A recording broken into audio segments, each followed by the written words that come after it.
Live from the Export Beer Garden studio, this is the feature-length agenda for Thursday, the 27th of July. The Agenda, an alternative commentary collective podcast.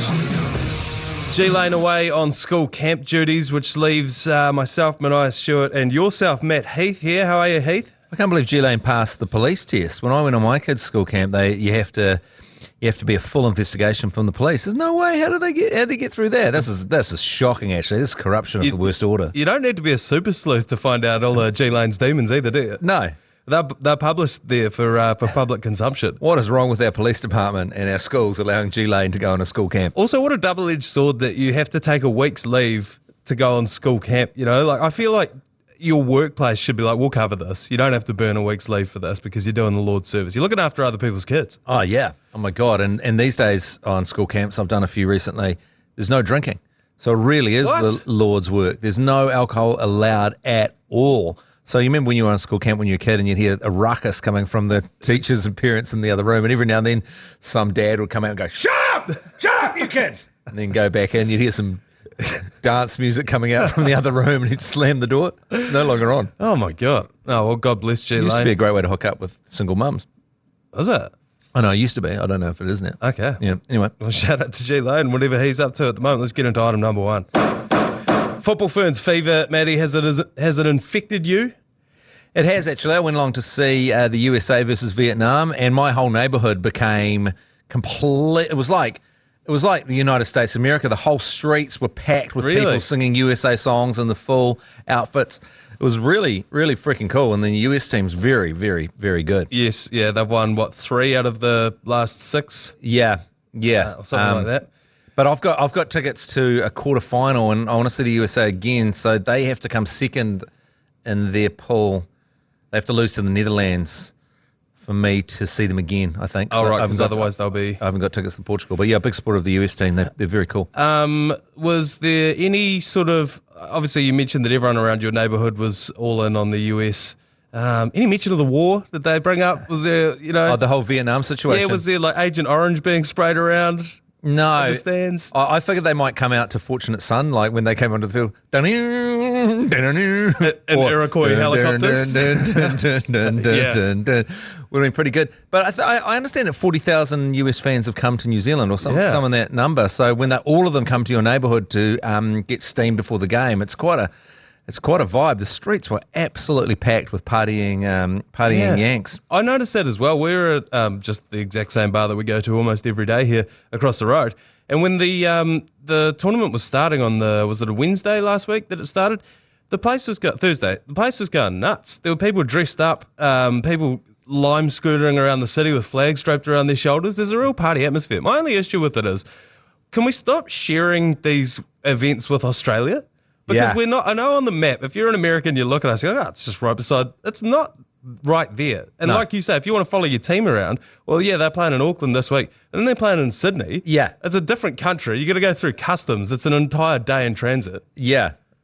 I've got a hot take here about the whole Football Ferns. Yep.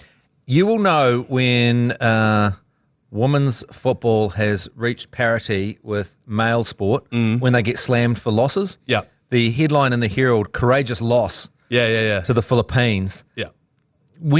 Have you ever heard the term courageous loss for the All Blacks? Yeah. No. Never once. No. I don't think the term courageous loss. No. That's an interesting take. They beat Norway. That was fantastic. They lost to the Philippines. They should have won that one. It was a valiant effort. Yeah. Well, I take your point. Not until the boards fill up at Talkback Radio with anger hate and abuse and vitriol and personal attacks on these athletes. Personal attacks. When the personal attacks coming, then they should be popping champagne corks. When the headline is pathetic, embarrassing, disgusting, disgusting. Where have we gone wrong? Yeah. When people's heads need to roll. Yimka Klickova is not fit for purpose. She needs to be banned. Yeah. But I also think that part of it is because we're such massive underdogs. No one was expecting us to win anything. We had never, up until that first game, won a game at the Women's World Cup. Well, thank freaking goodness. And look, I know there's some people that are saying that FIFA handed out some suitcases full of cash to make that one happen. I don't believe that was the case. No. I just think they played out of their skin in front of 45,000 people at Eden Park. 100%. Because Norway don't play in front of crowds that big either. No. Especially negative crowds that big. So, it was a very positive atmosphere, but that would have been a lot for the Norwegian football team, wouldn't it? Yeah, 100%. Yeah, great. And thank goodness for the tournament. Yeah. Because, I think we're rounding 1.7 million tickets sold or something in New Zealand. So it's up there. It's also filling a void for sport at the moment. Like, obviously, the rugby league's going, but like this week, there was no All Blacks to watch. Super Rugby had stopped. Yeah, the Ashes are on, and we'll get to that shortly, but there's actually a little bit of a void for me in particular because the basketball's not going at the moment. So it's just a very it's come at a good. That's why you need to get into baseball, mate. It covers over. It goes so long. It papers over all the gaps. I just can't. So we must beat Switzerland this weekend. We play them on Sunday, and that is to guarantee us getting out of the pool. So we can still get out of into the round of 16, as they call it. But we can also draw, and then we're at the mercy of the football gods, where we need some other results to go our way. I think there is a mathematical possibility where we can lose this weekend, and then 15 different results have to go our way it's to done get its out hard, of the pool. It's at Forsyth Bar, isn't it, against Switzerland? Yes, it is. Yeah, the Systema Steamer. That is going to be steaming hot. Yeah. It's going to be that. Yeah, steaming. No, Switzerland. We can't freeze Switzerland out, can we? No, they're a cold country in their own right. We can't do what we do to the Bangladesh cricket team and put them in Dunedin. And unfortunately, it's the middle of winter, so we can't even send them up to Northland to steam them out either. But it'll be a real cauldron at Forsyth Bar. That'd be a great one to go along to. Yeah, 100%. That's this Sunday, so make sure that you'll tune into that one. The Ashes of the Aussies retain the Ashes in the most... How lame. Yeah, in the most dismal of fashions. They were going to lose that game too. They were going to lose that game. And then it was going to be the greatest ever final game of an Ashes ever. So, do they need to... I know we've talked about this on the podcast before, but do they need to change the rain delay rules? Remember we talked about the baseball analogy? So, okay, it's going to rain. Now, we can either stop playing or... Because obviously the biggest risk, they say, is to the bowler and the delivery stride. So, you remove the run-up and you're allowed to pitch it baseball style, and we keep playing. Yeah. And we play in the rain. We could do that. The other thing about that, though, I've never understood why we don't just play through the rain. Because... Rugby plays through the rain. Yeah. If I asked you, if it's raining right now outside in Auckland, and if I asked you to go outside, you got two options. You can either bowl a cricket ball at full tilt or run full tilt at Jared Waerea-Hargreaves. Which one are you picking? You're going to bowl the cricket ball. So why don't we just play cricket in the rain, you pansies? Yeah, so we're just worried about the guys that bowl at 130, 140 rolling their ankles. That's all it is. Yeah. And so we're shutting the whole freaking game down. Yeah, well, bring your spinners on then. Yeah. You know what I mean? Yeah, you need to have rain coverage. 100%. Yeah. And then they're like, oh, well, yeah. So and if rain's coming up, then you go, oh, God, the rain's coming up. It's like the picking the tyres in Formula One. The rain's coming up. You need to pick some more slow bowlers. Yeah, 100%. And maybe you start bringing in dudes who are like weather experts. Yeah. You know? Here comes the rain man. He only bowls in torrential downpours. But, geez, he can get that sliding. So what would the advantage be? Like, for a batsman, you're not... the batting kind of gets easier in that the ball's not going to move around as much, but the outfield, twos are hard to come by. Yep. The ball's not going to roll away. No. The fielders can slide a mile as well. Yeah. I kind of feel like it probably is harder to bat in that the ball will slide and slip and then the pitch is going to start to deteriorate. But fuck it. What are you... Like, if this is the Ashes, what are you saving the pitch for? Yeah, 100%. And also, I kind of wonder why there's not even... I prefer your solution, but there's not even a rain day anymore. Can we not have a freaking rain day? This was the other thing I was going to get to, was back in the day... Two rain days? Yeah. Well, back in the day, when they invented Test cricket and the Toffs were all playing it, the landed gentry who didn't have to work, and they would just spend, however long it took them to get through two innings each. And if it was fucking 4 weeks, then so be it. Yeah. And if it was 5 days, then so be it. Then when we started entering into the professional era, we're like, right, we're going to put a cap on it, it's 5 days. Remove the time limit. Yeah. It's test cricket. You're not attracting a bigger audience by limiting it to 5 days than you would by letting it run for 10. Yeah, and if it's getting close to backing up with the next test, then you've had a day off because the day was rained out, so you're more rested. Exactly. So you've played 3 days, you've had 1 day off, you play 2 more days, and then you're more rested. You've only played 2 days in a row. They need to really think about this because it being a tournament as exciting as that with all the hype being decided by rain is so freaking lame. Yeah. Look at what the Warriors put up with against the Rabbitohs. Yeah. Now, we lost. And again with the Roosters, and also we lost then too. Yeah. But we played on. Yeah, we played on. You know what I mean? I mean, but the sheer amount of water that was coming down at Go Hard Stadium in that Rabbitohs game, that was...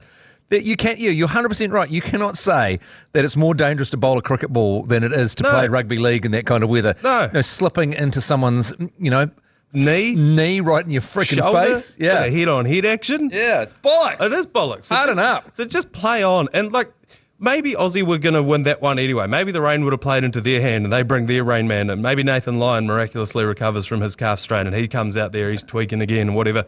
I don't know. What if you even have a rule? Let us watch it. Yeah, what if you have a rule where the rain happens and you can make rain subs?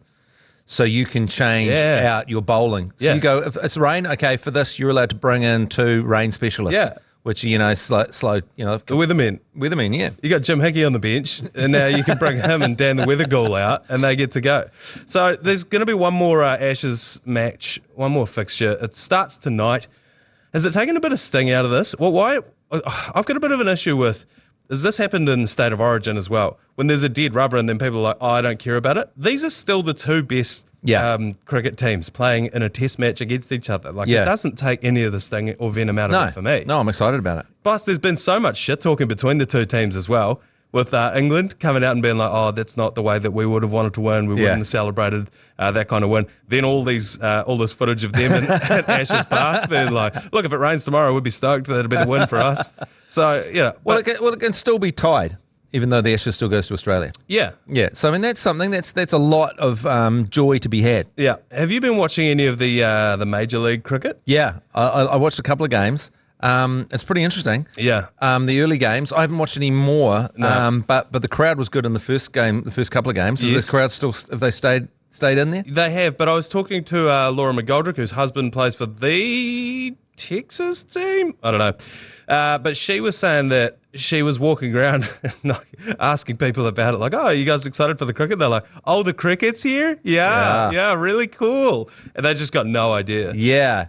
I don't know. You have a look around the crowd, and they all look more like me. Yeah.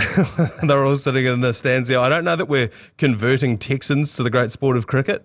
It's a hard place to crack, America, when you've got basketball, baseball, NFL, hockey, Major League Soccer.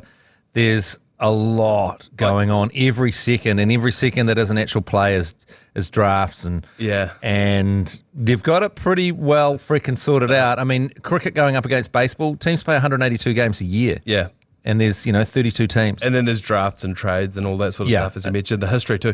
I watched the MLB draft a couple of weeks ago on the All-Star break. Yeah.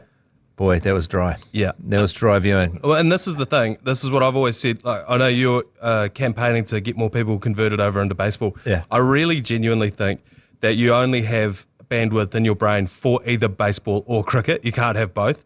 Because I know when you try and talk to people about cricket that never watched it growing up, they're like, I just don't get it. I know. I understand that someone wouldn't get it. You know what I mean? I think you can get baseball a lot easier because it's just someone hiffing a ball at someone with a stick. It's simpler to get. I think cricket is a lot. Yeah. I mean, I heard Joe Rogan someone showed him cricket for the first time. And he's like, why is the pitcher running from the other end of the field? What's this guy doing? You can't let him run. And he's going, how come some people get to wear pads and some people don't? Yeah. And he's like, why aren't the fielders wearing gloves? Yeah. Yeah, he was totally confused. He goes, it's crazy. The guy's running he's running into pitch. What is he? He just could not get his head around it all. He goes, why is there 2 at bats? Yeah. So as I mentioned just before, the Ashes starts tonight. G Lane has talked ad nauseum about the risk to his marriage. I think that's probably why he's on school camp this week. Yeah. There's probably no watching it on school camp, I reckon. Oh, the brownie points you get for going for school camp are pretty good as well. Yeah, 100%. So hopefully he can salvage his marriage by doing that.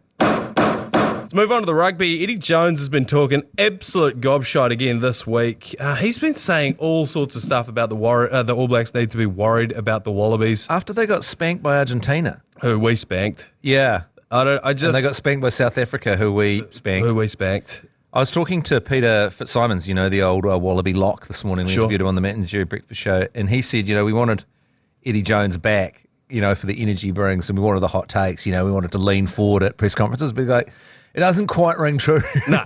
It doesn't quite ring true, that call, when you're getting pants by Michael Cheika's Argentina. Yeah, 100%. I honestly think Eddie Jones is a bit of a Magoo, if I'm honest. Like, you see I know what you mean, like the sound bites and that, they're always funny. Do you remember at the 2019 Rugby World Cup, and he was in charge of England then, and he apparently, this was in Japan, he went and bought an authentic Japanese samurai sword. Have you heard this story? No.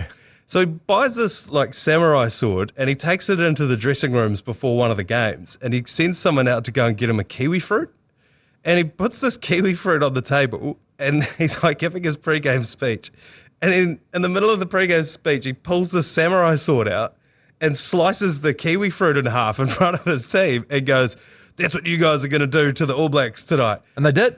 Well, to be fair, they did. But if they didn't, that's one of the wankiest stories that you've ever heard in your life. Cutting it like, I don't know. Yeah. And I mean, it's a Chinese gooseberry that we've rebadged as well. You know? 100%. It's a great branding exercise by Big Kiwi here in New Zealand, by the greater Western Bay of Plenty region. Yeah, I wonder if there's any stats on the stupider the demonstration of how you're going to win. I remember when I first started in radio, this radio consultant said to me, I'm getting moved on. That was an unlawful discharge. But this radio consultant said to me, try and put your fist through this bit of paper. And he held up this bit of paper to me, and I put my fist right through it. And he goes, "Oh, that's not supposed to happen." He goes, "Got another bit of paper. Now try and poke your finger through the bit of paper." And I poke my finger through, and he goes, "See, a more sharper and more decisive content and shorter breaks will cut through more." And I was like, but I did just punch through the paper as well. So. I've been doing overly long breaks ever since. That's the thing, is like, I don't know, it kind of works when you're motivating a bunch of absolute meatheads to go out there and smash a bunch of other meatheads. But anyone, I don't know, like past high school would just be like, okay, I get it. Yeah. There's Eddie Jones, I'll tell you what he did. He may have sliced through a kiwi fruit with a samurai sword, but he absolutely destroyed his headset in Argentina. Did you see that? Yeah, he just smashed it to pieces. He's an angry man. Yeah. I think, so they're playing 9:45 p.m. New Zealand time. They're playing over there in Melbourne. I'm hearing rumours that they've sold like 80-something thousand tickets to this game. Wow. Which is incredible considering that, the rhetoric is that rugby's dying across the board, particularly in Australia. Yeah. But I guess maybe it's the power of the All Blacks. But I really feel like how do you think this game's going to go? Because I think that the ABs are going to put a cricket score on the Wallabies this weekend. I think they are as well. My other thoughts on the game is when you play rugby at the MCG, it's so weird because the ground is so big, one of the biggest cricket grounds in the world. Yeah. There's this tiny little patch, this tiny little rectangle in the middle that's freaking miles from the boundary and miles from the crowd. They're so far away from the crowd when they play it. No, I think we will put a cricket score on them. I don't think they've really got anything. The time traveller Nick White's got a bit of something. Are they? I see Quade Cooper's fizzing about. He's coming on the bench. He's actually been playing all right lately. But I know, but this is what I think is going to happen. Hooper's still going. Hooper's Pooh Bear fizzing around. I just think that we're going to absolutely smack them, and Eddie Jones is going to freak out. And I wouldn't be shocked if we see a backline in the World Cup from the Wallabies that includes Quade Cooper, Matt Giteau, fucking Lottie Takiri, David Campese. I think they're going to thaw out. Campo is actually a dear friend of mine. He texts me, he sends me rugby-related memes every now and then. Does he? Campo does. Campo? Yeah. Love Campo. I'll dig some of them out. Yeah, Campo's a great man and a legend of the game, and could be turning out in the kit for Eddie Jones this year, because I just think they're going to get smacked in the mouth this weekend, and Eddie Jones is going to freak out and just do his typical Magoo shit that he always does. And Matt Giteau's running around on podcasts with Drew Mitchell and these dudes, and they're always geeing him up about, geez, you still playing, mate? And I reckon there's a bit more truth to it than that. And as we've seen, Eddie Jones, not too scared to bring back some of the dudes that have done it for him in the past. Yeah. Boy, it would be an upset. I mean, what's the TAB playing? It's got to be massive. It's got to be It'll be a fair bit. It'll be a fair bit. On that as well, Justin Marshall, shock World Cup call-up for South African TV. Yeah, I love this. So our notes say, how do you say Boomfa in Afrikaans? Well, I've looked it up and they just swapped the second O for an E, so it's still Boomfa, but it's just spelt Afrikaans. This is a great move from Justin Marshall. Of course, he was dropped from the team. You got Mills Muliaina going over. You got Nisbo. You got Kirsty Stanaway and Goldie. That's the team that's going over. Yep. no room for Justin Marshall. I mean, there have been accusations of Justin Marshall getting a bit stroppy on the booze, and I don't know if that's come into play in the negotiations. But so he's going to be. That's interesting. Them bringing in. I actually like Justin Marshall. I like Marshall's commentary. I think the reason why people hate him is they don't want to hear the truth. And sometimes he'll give the truth, and then he'll do a call. I mean, if you tune into the ACC, you're not going to get the truth. You're going to get absolutely one-sided commentary. Yeah, biased and slander. Biased, slanderous, offensive. 100%. Borderline defamatory. Yeah, 100%. Whereas Justin Marshall might actually describe why we deserve to be penalised or why we're not going well in a way that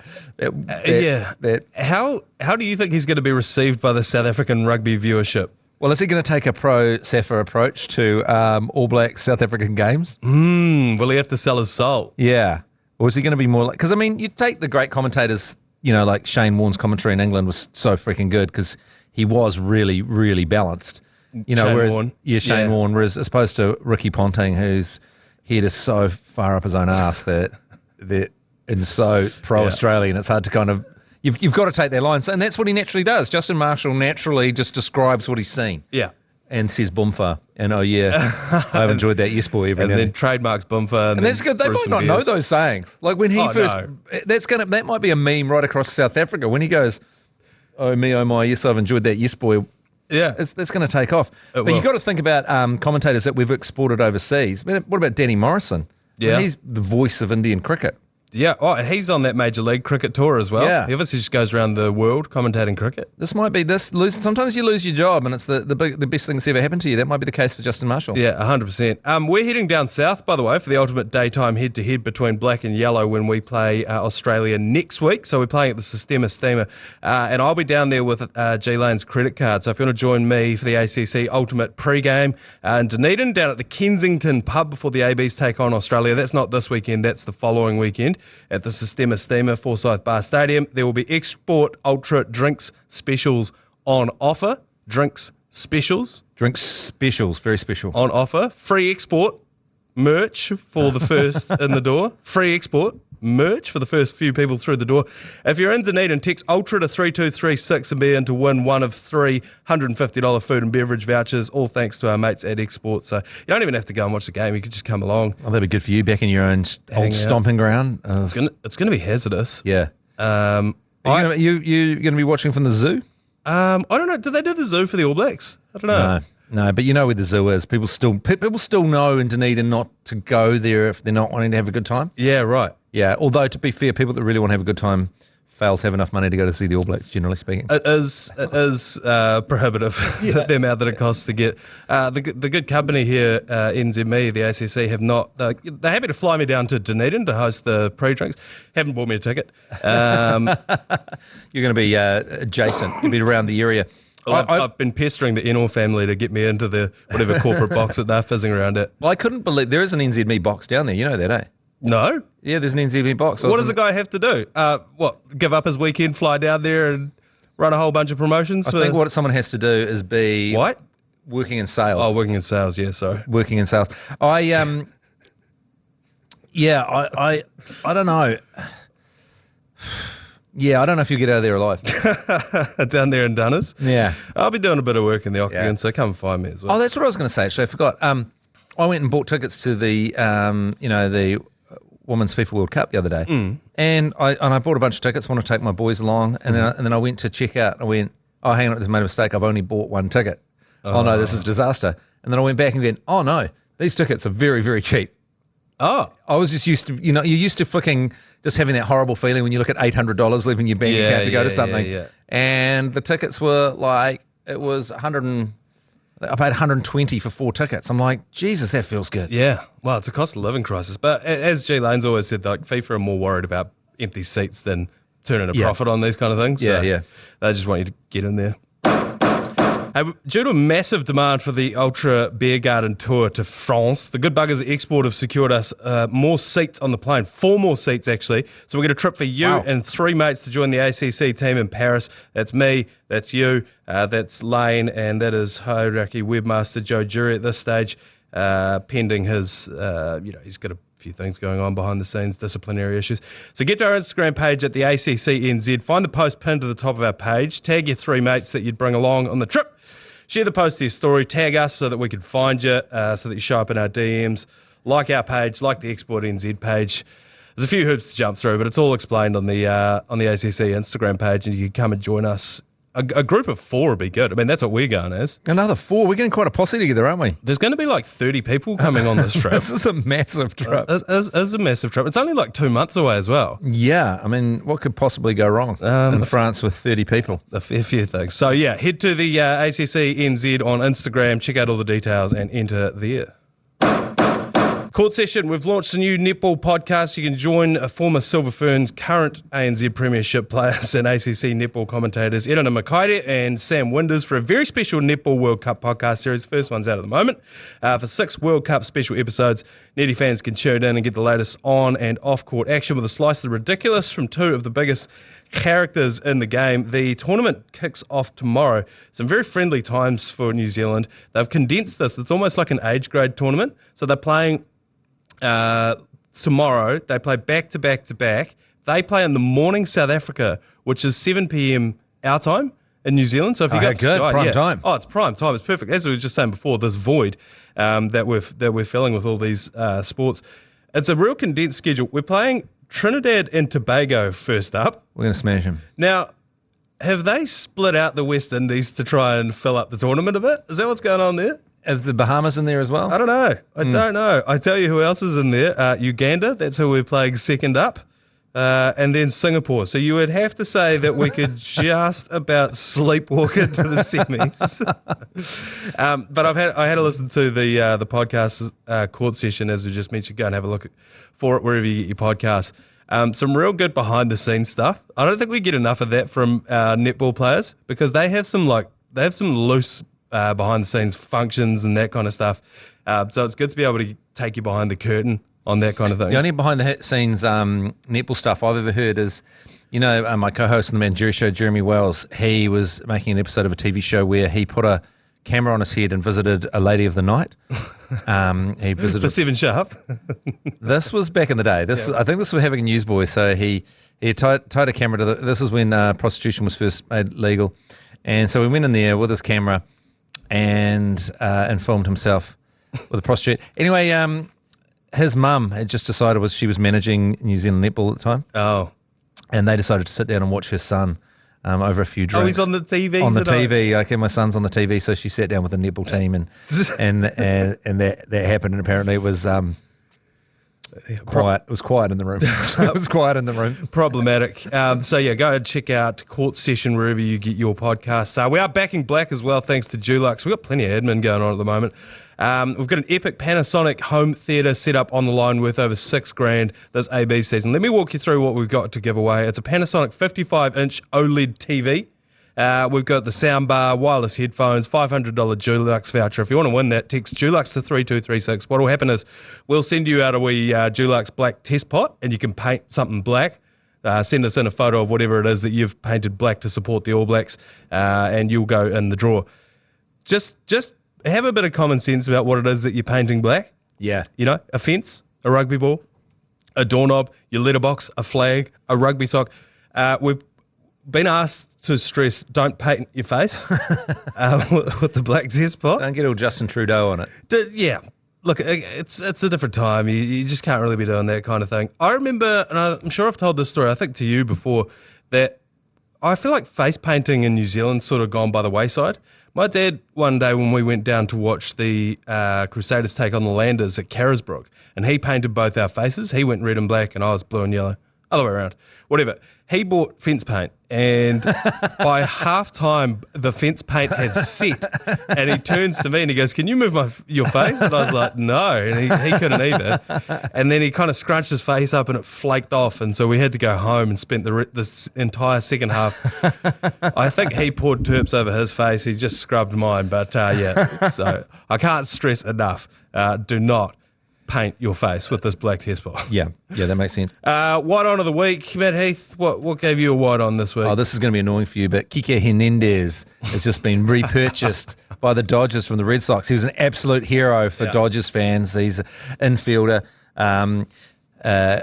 fantastic at bat, and when we cried when he left. And they just freaking bought him back. They let him go, and then he's gone for 2 years at the Red Sox, and now he's back, and they put him straight into the rotation. It's so freaking great, and Dodger Stadium absolutely ripping it up. Actually, I'll just check the score. What are they? What are they paying today? What are they paying on Kiki? Kike was on $10 million a year at the bloody Red Sox. At the last stop that he was at. But it's one of those situations in baseball, he didn't actually do that well, so he's been swapped for 3 players, and now they're paying the Dodgers for him to be back. What the hell's going on here? Jesus Christ. They're losing? Yeah. The Blue Jays are up 6-1. We beat them. That's no good. Get rid of Kike. It's a bad omen. Yeah, Kike, terrible. Mine's signing news as well, and I don't know if this one's gone through or not. I'm reading conflicting reports. Maybe by the time you're listening to this, you will know. But it's the offer that has been sent through for Kylian Mbappe. Now, I don't follow football at all, but it was in excess of $500 million just to buy him off the club that he's at now. Then they're going to pay him another $500 million for 1 year's football. How does that work? I don't know. And apparently, so they're saying that the Saudi Arabian sports fund or sports minister or whatever has dished out $17 billion and said, make our league a thing in the next 30 years. And so the first thing that they did was throw a billy at Kylian Mbappe, which makes sense. If you're going to buy one dude in the world right now, it'll be him. But how interesting for a club. You've got your plans based around a superstar, and then someone comes in with $500, and there's the saying, money talks, bullshit walks. And you're like, basically, we can't not take $500 million. 100%. I've been talking to people who actually follow football about this. They're like, oh, yeah, but what's it going to do for his legacy? Man, fuck my legacy. If you're offering me $1 billion, my legacy is anyone with my last name is now set and doesn't have to work ever again. Yeah. You know? And my last name's Stewart, so even if I've never met you, if I make $1 billion, you're good, man. You're good. You're looked after. Fuck, if your first name's Stewart. Yeah, there's a few Stewarts in Scotland you might have to sort out. I'll sort them all out. But sort them all out? What I was kind of wondering is, at $1 billion, it's such a big number that I can't even fathom it. I can't picture it in my head. I don't really know how much money that is. And, obviously the idea here is allegedly sports washing. They want to, improve their... hide some of the shady shit that they've been doing behind billions of dollars and attach it to your favourite sports people. Why don't you cut the middleman out? If you got $17 billion, why don't you just give it directly to the people whose opinions you're trying to change? Because I tell you what would change my opinion way quicker than giving Mbappe $1 billion. Give me $100. Yeah. Give me $1,000. I always thought that with the Iraq War as well. So they ended up spending trillions on that war. They could have won the hearts and minds pretty quickly with a checkbook. Trillions. Yeah. You just turn up, you knock on everyone's door and go, it's $10,000. It's $10,000 each. Yeah. It'll be more than that. You want to vote for me now? Yeah. You want to get rid of Saddam Hussein? I'm giving everyone in this country right now $100,000 per household. Well, it wouldn't even, because then so we take away Saddam Hussein would have been ditched 30 seconds later rather than the whole world. That's my white on in the week. I don't know, just hearing that amount of money being tossed about, I don't know. How do we get Chris Wood into that, and hopefully some of it trickles back into New Zealand.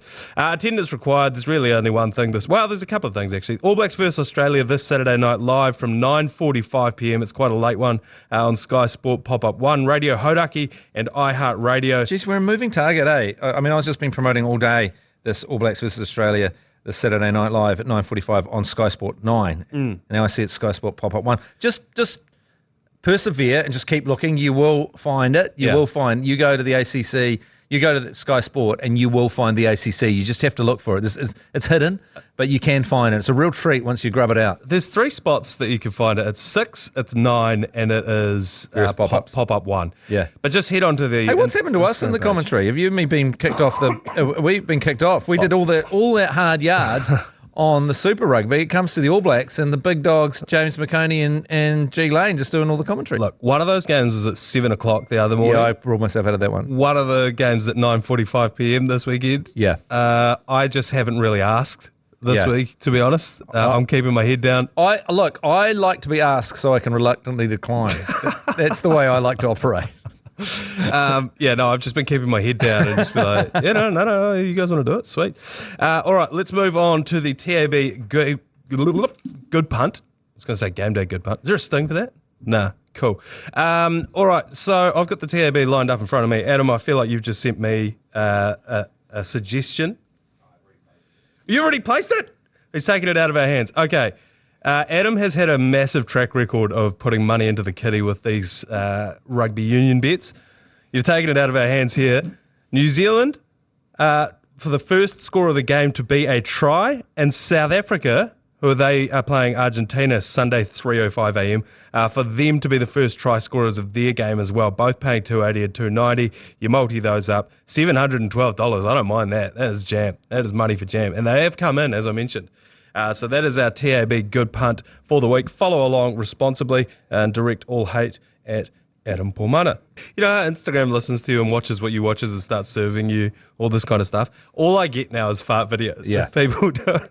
I don't know why, but there's that's it for you. Video of Spider-Man jumping into a manhole, and as he jumps, he farts. There was a woman getting her back realigned by a chiropractor. I think she screamed and then farted. And one of the funniest things, like the hardest I've ever seen my partner laugh was one day I sneezed so hard that I farted, and she has brought it up every time anyone's ever farted ever since. Well, it's a slippery slope to you get stuck into farting on cakes, which is a whole other world. Okay, I think that's probably where we need to whip the bails off on farting on cakes. Thanks very much for joining me this morning, Heath.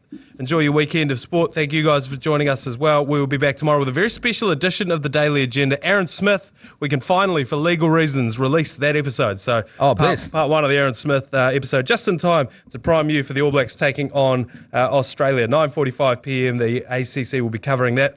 Enjoy that, and we'll see you tomorrow. You've been listening to the ACC's Agenda podcast. For more episodes, subscribe on iHeartradio or wherever you get your podcasts.